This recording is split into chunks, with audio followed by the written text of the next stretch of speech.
as your diet quality goes down, your depressive symptom burden goes up, your BMI goes up, your disordered eating, which I think is probably a binge eating type of component, goes up. You can't ask for more compelling data to say we have got to find ways to reduce depressive symptoms. And we may be doing that by changing diet that can then go on to change BMI, disordered eating, and ultimately mood. A psychiatrist specializing in bipolar disorder with over 25 years of experience shares what his top advances are in helping him treat his patients, and also discusses the role of metabolic health, nutrition, ketogenic therapy, and how all this fits into what he does of trying to improve people's lives. Welcome back to Metabolic Mind. I'm Dr. Brett Scher. Metabolic Mind is a nonprofit initiative of Bazooki Group where we share education and resources at the intersection of metabolic health and mental health, and metabolic therapies like ketogenic therapy as treatment for mental illness. Today I'm joined by Dr. Mark Frye, who is the former chair of the Department of Psychiatry in Mayo Clinic and is currently a professor of psychiatry at Mayo Clinic. He's a clinician and a researcher and also has an advocacy role as he's the director of the Scientific Advisory Board for DBSA, the Depression and Bipolar Support Alliance. And he's going to share with us his experience and his lessons learned over his career of psychiatry and the promising future of where it may go. But first, please remember, our channel is for informational purposes only. We're not providing individual or group medical or healthcare advice or establishing a provider-patient relationship. Many of the things we discuss can be challenging and difficult and dangerous if not done with proper clinical supervision. So always consult your healthcare team, your healthcare provider, before making any changes to your medication or lifestyle. So with that, let's get on with this interview with Dr. Mark Frye. Dr. Mark Frye, thanks for joining me here at Metabolic Mind. Hey, Brett, good to see you. Mm-hmm. Yeah, it's great to see you. Now, we've seen each other at a number of conferences and spent some time talking about psychiatry, about the past, the present, the future. So I want to hear from you, though. When you've been practicing psychiatry for a while now, how have you seen things change in terms of meeting your ultimate goal of helping treat your patients as best you can? So I guess the questions are, first, what is your goal in treating patients? And then the second is, what are some of the main advances you've seen to help you with treat your patients to reach those goals? So, Brett, I have been a clinician for 25 years. That is a long time to really watch trajectories in clinical practice and how individuals living with bipolar disorders see their treatment and what are important goals for them. I would say what I really just find so wonderful and honored to be a practicing clinician and a psychiatrist is really working with individuals who are in different places, and what prompts them to seek care is oftentimes very different. So I think part of my job as a clinician is really listening to where the individual is and meeting them where they are, as opposed to how we probably learned in medical school to get them to where we think they need to be. That's a different approach, but I think it's an important one, and emphasizing goals that they have in treatment and what would feeling better or thinking better or overall doing better look like. So hearing what that is first, I think is really important. Yeah. Yeah, I think that makes a lot of sense, that there's not just one goal across the board, but it depends on the individual. And over your time, you've seen new medications come and go, new interventions come and go, whether it's the recent hype of psychedelics or the use of ketamine or procedures like TMS. You've probably seen a lot of things sort of come and go. What are some of the ones that for you have stuck and said, this has been a major advancement in how we can help people with their psychiatric diagnoses? Brett, when I started my training in the context of really focusing on bipolar disorder, there was lithium, there was divalproxodium, and there was an emergence of olanzapine and clozapine as atypical antipsychotics. And those really were starting to come forward as really very beneficial treatments for managing symptoms of acute mania and for some of these compounds, bipolar depression. That was a game changer. There's no question, because the earlier version of those drugs were not as helpful, and the side effect burden, particularly from the standpoint of something we call tardive dyskinesia, just really was so significantly disabling. So I would say in my early training, it was the emergence of these compounds. I would say kind of major sort of advances beyond that. You've referenced some of them, and the concept of neuromodulation, so really stimulating neurons. We've always been able to do that with electroconvulsive therapy, but transcranial magnetic stimulation therapy really was an advance. And I think then most recently, these rapid acting compounds, they're not antidepressants, but they certainly can significantly improve mood, whether that's S-ketamine, which now has a regulatory approval for treatment-resistant depression, or some of these other newer compounds, I think, are yet to be fully evaluated, but are promising. So as exciting as those advances are, they're bittersweet in a couple ways. One, there's no question the atypical antipsychotics have emerged as, many of them have emerged as very effective mood stabilizing treatments. But I think we underestimated or didn't look as carefully as we should early on as to the significant cardiometabolic burden that these medicines can bring to individuals that absolutely can negatively impact the overall outcome of what we're looking for. That has proven to be a significant challenge. And when you think about obesity rates in this country and the rates of being overweight or obese in individuals struggling with mood disorders, this goes beyond kind of stabilizing mood, and it's a public health problem, in my opinion. I think the other, what I would call gap, is these advances in really innovative treatments, neuromodulation, S-ketamine, maybe psilocybin. All these rigorous studies have been in major depressive disorder, which is wonderful for individuals struggling with depression. None of them have had a systematic, large-scale development program for bipolar disorder. So as we see all of these advances in pharmacotherapy and neuromodulation, I get disappointed and frustrated that there's not the incentive to look more broadly. The reality is, depression in the context of a history of mania is very different in its neurobiology, and it is very different to treat than depression where there's no history of mania. So as there are these advances, it's frustrating to see that they've not had a regulatory substantial development program in bipolar disorder, which then at the end of the day really leaves a lot of individuals with significant symptom burden and not reaching those treatment goals that they would like. Yeah, that's a really good point about the studies and the regulatory evaluation. But yet, I mean, so much of what we do in medicine is kind of off-label, and it worked for this. Let's try it for this and see if it still works. And so I'm sure you've seen a lot of that in psychiatry and in bipolar disorder. Do you have concerns with that, or have you seen still some progress with that? Like, how do you approach that? As you point out, that's not unique to the field of bipolar disorder or for psychiatry for that matter. And I think that the ability to really think creatively and innovatively of how established treatments might be useful for other conditions is critical for the field of medicine. And that will continue. But to state perhaps what might be the obvious, those regulatory approvals are important. Number one is they really just have such a clear package insert, if you will, of how to use the medication or the treatment, side effects, things to monitor for.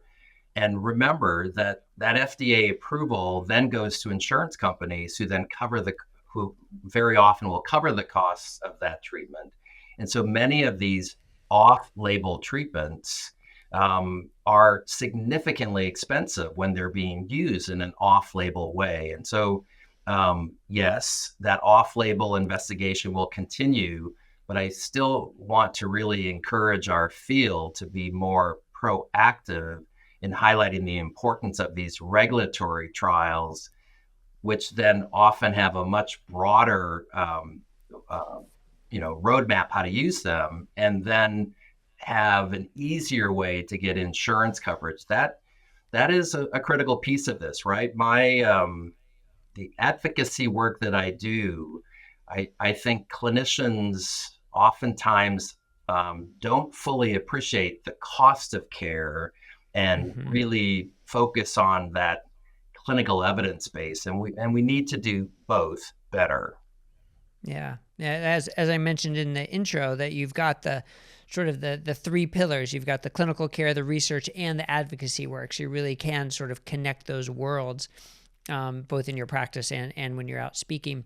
But I want to rewind for a second to go back to what you said about the cardiometabolic consequences of the medications and emerging evidence that people with bipolar disorder unfortunately die young. And most people would assume it's die by suicide, but actually a lot of it has to do with cardiometabolic complications, which some are likely due to the medications and some likely not due to the medication. So talk about that a little bit more, this increased burden of cardiometabolic complications in this patient population. Yeah, I think the field is starting to really recognize this is a must address clinical dilemma if we're going to really improve lives of individuals living with bipolar disorder. So, yes, medications can often contribute to weight gain, different eating patterns, and that's a big driver here. But it's not in isolation. I think a number of really well-designed studies, including some of our work from Mayo Clinic, have highlighted that individuals with bipolar disorder are at greater risk in comparison to an age-matched control group, greater risk of developing what we refer to as a major adverse cardiovascular event, or MACE. And this is a heart attack, stroke, major cardiac events. And certainly, in addition, there are higher rates of diabetes and elevated BMI. And all of this is driven by meds in one part. But we actually think there's probably a component that's really more related to what I would call the disease. So think about kind of hibernating types of winter depression, where individuals, when depressed, are sleeping 12, 14 hours a day. Their food choices change. There might be a focus on comfort foods, carbohydrates, sugars. Um, that's not a medication in full part. That's actually the symptoms of depression that are changing lifestyle and symptoms that really then change the way we sleep, our energy level, how we exercise, our food choices. I think the thing that's really exciting and links up to this. So it's meds as one driver of cardiometabolics. It's the disease symptom burden, in particular depression. I think there's new research that's really highlighting that even the genetic underpinnings of the illness may have some overlap with obesity and or diabetes. That's where some of our work has started, really recognizing needing to focus on cardiometabolics. There are data that would suggest for some individuals, bipolar disorder as a genetic risk looks very similar to the genetic risk of obesity or diabetes. So then we start asking ourselves, to your original question, if we look at the cardiometabolic burden on balance, we need to be looking at medications that are driving that. We need to be better at reducing symptoms, for example, of depression that drive that cardiometabolic burden. And I think we'll find there may even be sort of neurobiologic correlates of the disease that can better predict where that cardiometabolic burden might be. And I'd love to see some of that neurobiology really generate more um, focused treatments geared originally to bipolar disorder, not a medicine that was studied in schizophrenia that we then use in bipolar disorder, or an antidepressant that was studied in major depressive disorder that we moved to Hmm. bipolar disorder, or an anti-seizure drug studied in epilepsy that we moved to bipolar. We need to really have scientific, hypothesis-driven new treatment development specifically for manic depressive illness. And our hope is that some of that will really show the roadmap to look at the cardiometabolic burden that's been of interest Yeah. to you and certainly our group as well.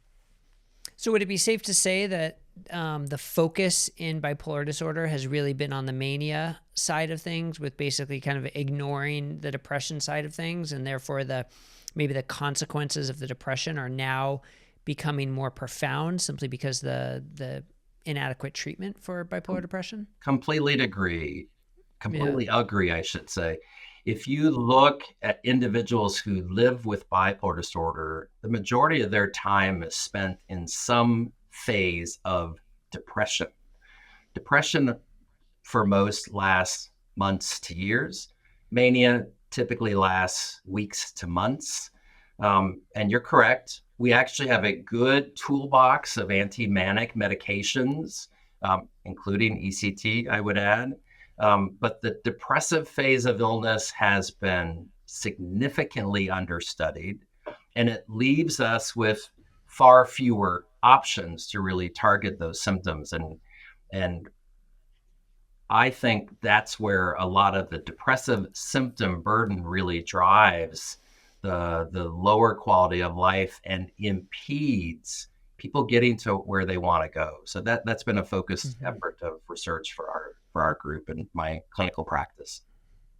Yeah, I think that makes a lot of sense. Well, so we're talking about metabolic health and symptoms of depression. So there was a study that came out not too long ago from Dr. Cindy Calkin, who looked at people with treatment-resistant bipolar depression, and who also were insulin resistant and had signs of metabolic dysfunction, and she treated them with metformin, which is traditionally a type 2 diabetes drug, not a psychoactive medication. And those who improved their insulin resistance, all of them improved their symptoms of depression. So that's sort of one study that sort of draws this connection between metabolic health and depressive symptoms or treatment resistant bipolar depression. So when you see a study like that, do you say, okay, we need to focus more on the metabolic connection, or like how do you see like, I guess, landmark study Yeah, like that yeah. to open a new field of research and clinical treatment? It really does open the field, and I'm very familiar with the Dr. Calkin study, and I think of it in two very different ways. Number one, it is scientifically rigorous. It is randomized. It is placebo controlled. And the piece that I think is really interesting is the idea that the insulin resistance is driving the chronic depressive symptoms. And for those who no longer were insulin resistant when treated with metformin or placebo, those individuals saw a subsequent reduction in depressive symptoms. So it's a great study to suggest insulin resistance is the driver of chronic depression, and the idea that we're improving mood, not with an antidepressant, not with a mood stabilizer, not with Yeah. neuromodulation, but in fact, metformin, I think, really galvanizes the field to better understand the underlying neurobiology of insulin resistance, what's happening in the brain with this, and start thinking of less conventional treatments, namely not antidepressants, but other ways to really reduce the cardiometabolic burden and in turn the depressive burden. Could it be the other way around for some? Probably. But I think this was really a critically important study to really underscore the importance of focusing in this space. Yeah, I really appreciate the way you interpreted that and laid that out. So, one of the other treatment modalities that we talk a lot about here at Metabolic Mind is ketogenic therapy, usually based in a ketogenic diet, because that can improve metabolic health and it can change the fuel of the brain. So it's running more on ketones and dependent less on glucose, especially if there's brain insulin resistance, that can be beneficial. Yeah. So I'm curious about your journey through understanding ketogenic therapy, because I could see for a number of people in psychiatry, you could be like, wait a second, that just doesn't sound right. I don't see how that works. But then, so what was sort of your initial reaction to hearing about ketogenic therapy? And if it has evolved over time, how has it? Yeah. So ketosis or ketogenic therapy is something that I've been aware of for my entire career. Remember that many clinicians in bipolar disorder have studied anticonvulsants. So these are medicines that were used to treat epilepsy, namely lamotrigine and divalproxodium. And I've always had very good working relationships with the epileptologists that are in my same practice. And recall that some of the first studies of ketosis in this country were actually in refractory epilepsy. And as this field has moved forward, I've had the unique opportunity to go back to the Mayo Clinic proceedings. This is our scholarly medical journal from 1924, and indeed, open trial response rate of almost 70% in young people with refractory epilepsy who became seizure-free with a ketosis diet, and lost that seizure-free interval when returning to sugar and carbohydrate. So this was a great opportunity for me to really go back and understand the history of efficacy of ketogenic therapy for epilepsy. Now, 1924, fast forward in a number of days, we're going to be 100 years since that publication. I think there are ways to do this with a much more modern approach that has more science and more biomarkers that would be associated with therapeutic ketosis, more creative diets, more sustainable approaches to this type of what I would call precision nutrition. So it's always been around for me. I would say that most epileptologists would say this is not a first-line treatment and really still used for refractory epilepsy. I don't think that has to be the case here for mood disorders or bipolar illness in particular. With your work and some of the studies that are now starting to become published or presented at national meetings, I think the early signals are really impressive and very encouraging. And I really want us to not just establish that the ketogenic diet is effective, efficacious, and safe. We are going to evaluate that comprehensively. But I want us to be bolder and really understand, much like you're referencing with Dr. Culkin's study, what is the underlying brain function in shifting that energy source that is so therapeutic? And what are the other biological mechanisms related to mitochondrial function or brain imaging? We need to bring the science and the biomarker research along the ride while looking at these early trials. But I'm very encouraged. And I guess the second point for me, I feel like I'm coming to this space of interest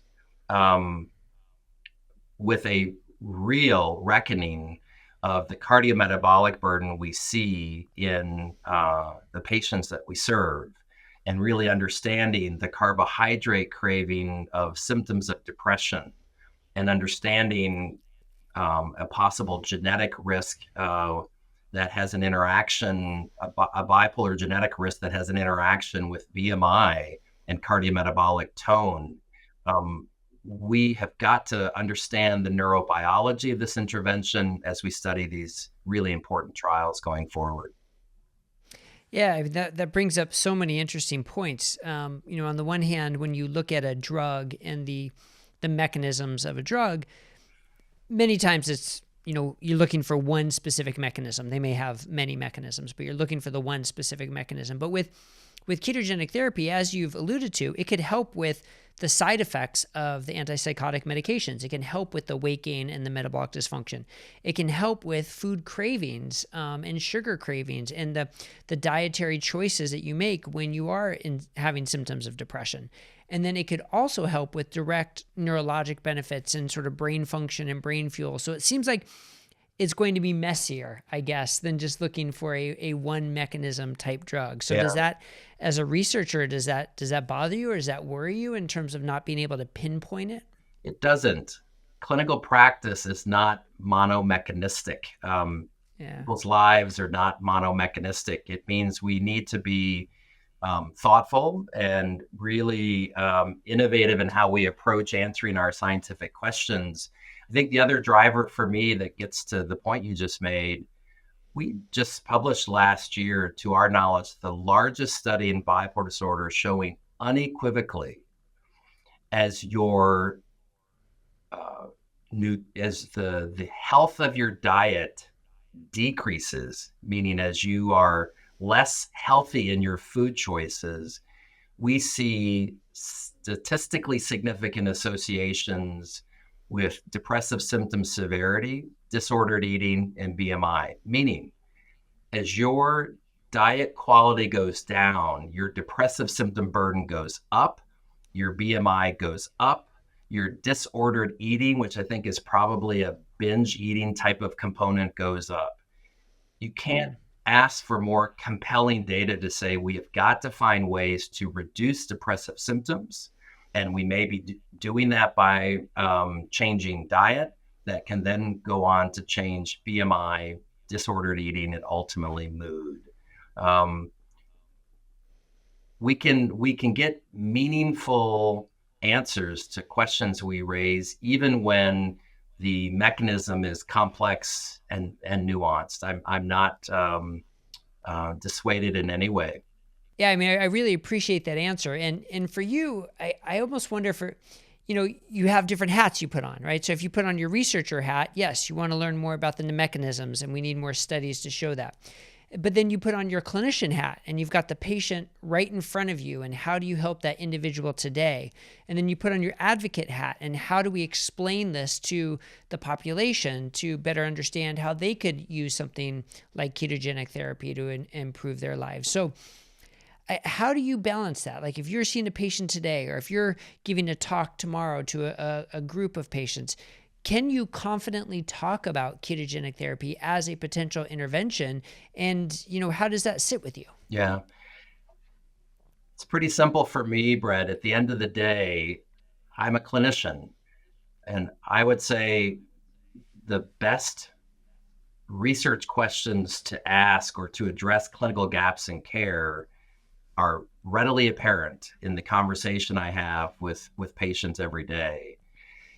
So if I really listen to what's relevant in people's lives and where there are gaps in practice, that's the driver for me at the end of the day, from the standpoint of designing clinical research or advocating at the state or national level for better research or getting these newer treatments to people in a faster way.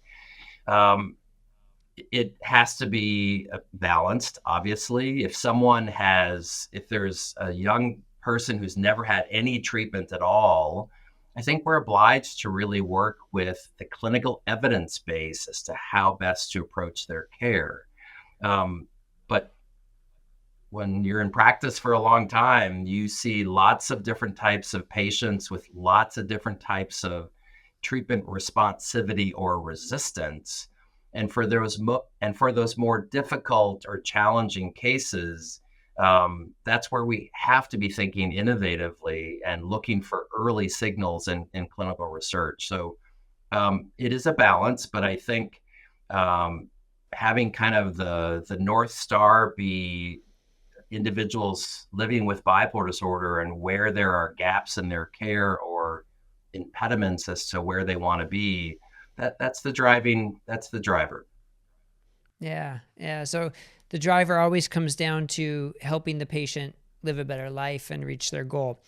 But a big part of that is also making sure other psychiatrists and other care providers are aware of the tools available in their toolkit. Now, you've been the chair of the Department of Psychiatry at Mayo Clinic, so you've sort of overseen, a number of different psychiatrists, and you probably know the hurdles of getting people to adopt new treatments or to consider new treatments, especially when it's something that's maybe nutrition-based, because residencies, fellowships, they tend to focus more on, pharmacology more than nutrition. So I'm curious what you've seen as the hurdles to get other doctors, other psychiatrists specifically, to adopt nutritional practices, and what you think we can do to sort of improve that reach.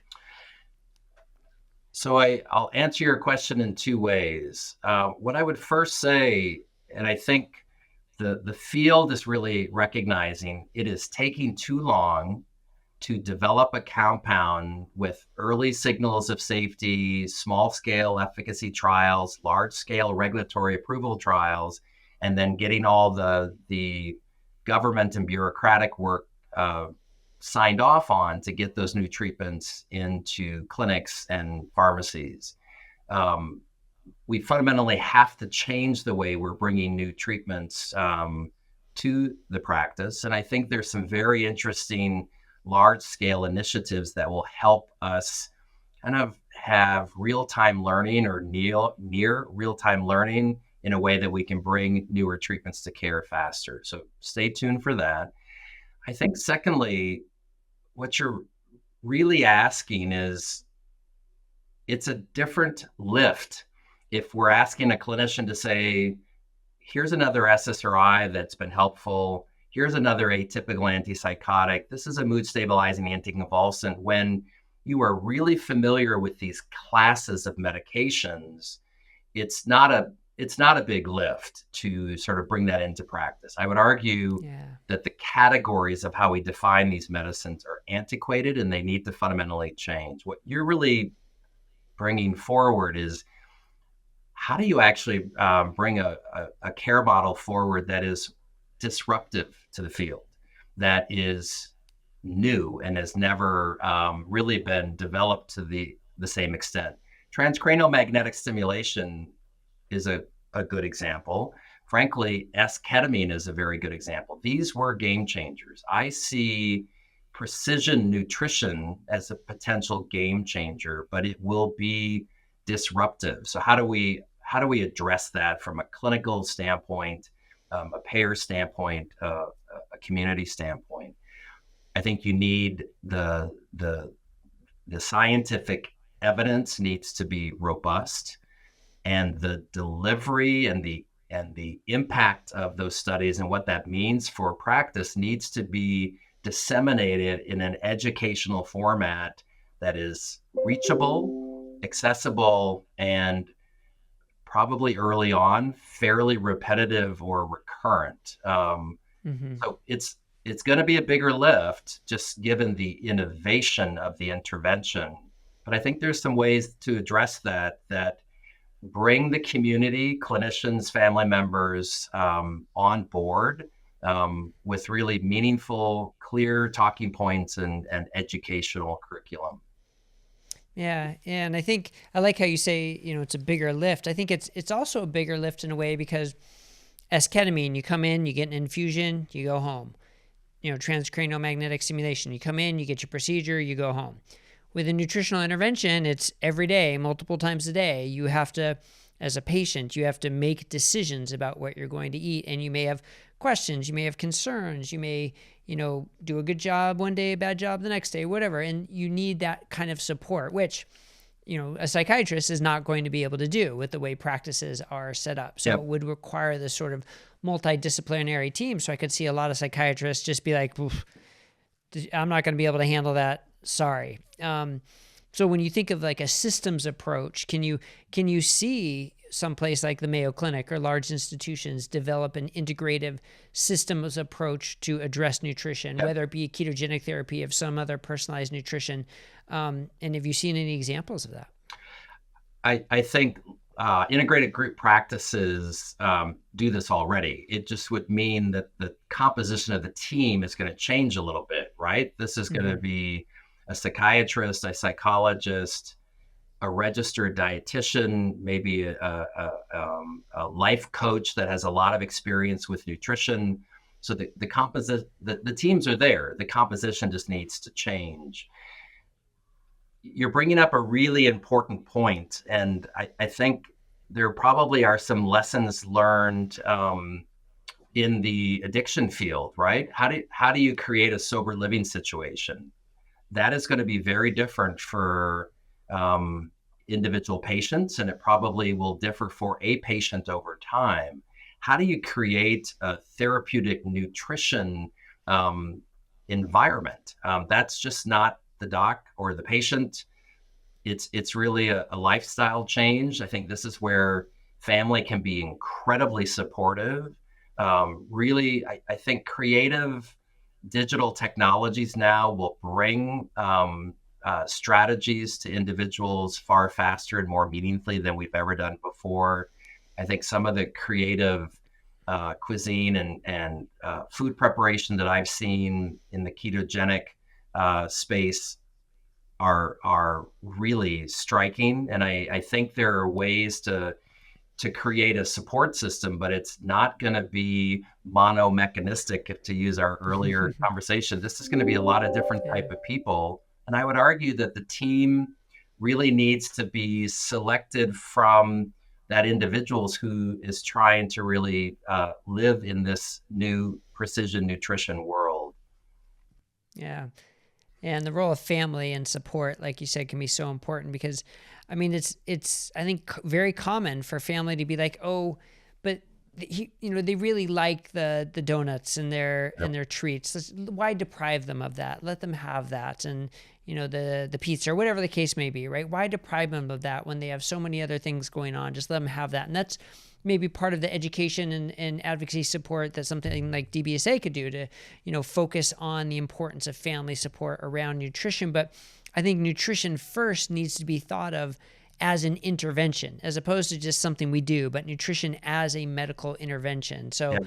do you think we're at that point where enough people understand nutrition is a medical intervention? So again, personal opinion, but having studied anticonvulsants for a very long time, precision nutrition therapeutic ketosis makes sense to me. We're looking at commonalities and differences of these treatments.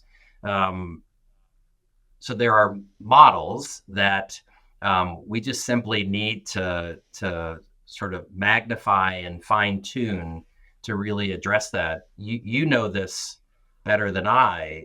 Individuals who've had therapeutic benefit of ketogenic diet, they recognize they're feeling better, they're thinking more clearly, and those early signals are a great endorsement or validation to really lean in and stay with that intervention for further benefit. And maybe Yeah. part of this has to be the individual really standing up and shouting to their support system, this is an early signal, I like it, help me continue in this path. But I think these, and it may be family for some, it may be support groups such as the DBSA, it may be a really close group of friends. But I think we all know that when we have a support system for us, whatever it, for whatever reason it might be, and whatever the composition of that team is, outcomes are better. We're Yeah. human. We're meant to really socially interact and connect. Yeah, and it's such a good point that you brought up that, an outsider may say that a ketogenic diet's so hard to stick to and why would anybody to do that? But then you hear these stories where someone says it changed everything about the way my brain works and the way I Yeah. feel. Why would I ever not do it? So it just sort of depends on the perspective. And when someone has that experience, it's kind of hard to go back. The Yeah. stories that you've heard as well is living with chronic depression and then really having that lift um, Mm. after so many years. That's a watershed event, and I think that really drives more interest and more intentionality to stay in that space and really do as much with sustaining the intervention as possible. Yeah, yeah.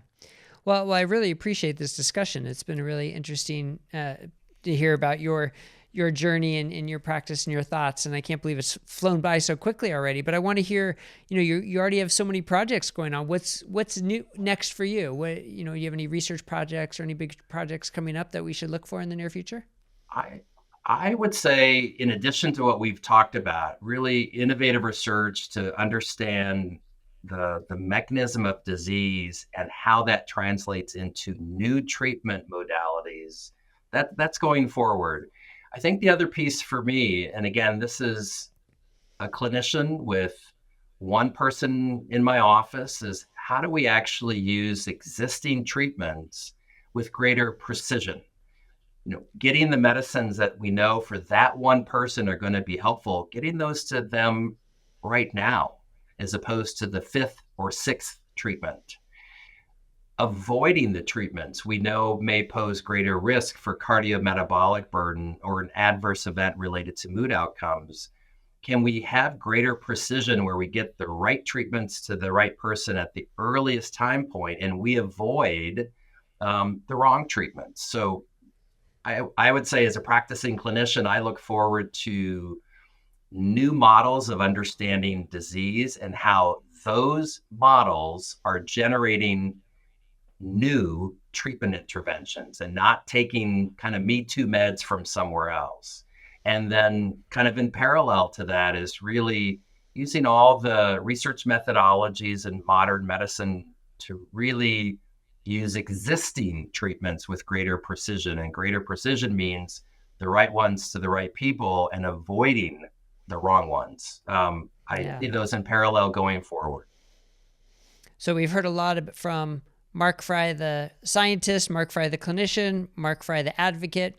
So what about Mark, the individual? What's your go-to one or two things for your mental health that just helps you feel better? I love to be outside, whatever of the four seasons are in Minnesota, and love seeing the world. Those are ways to really decompress. And I guess after a really inspiring, challenging, exhilarating day, decompressing, kind of taking it easy. Those are the ways that on a daily basis I find really important in my life. Very good. Well, thank you for sharing that with us. And thank you so much for all you're doing for this field and for psychiatry in general. I really appreciate it. Good to see you, Brett.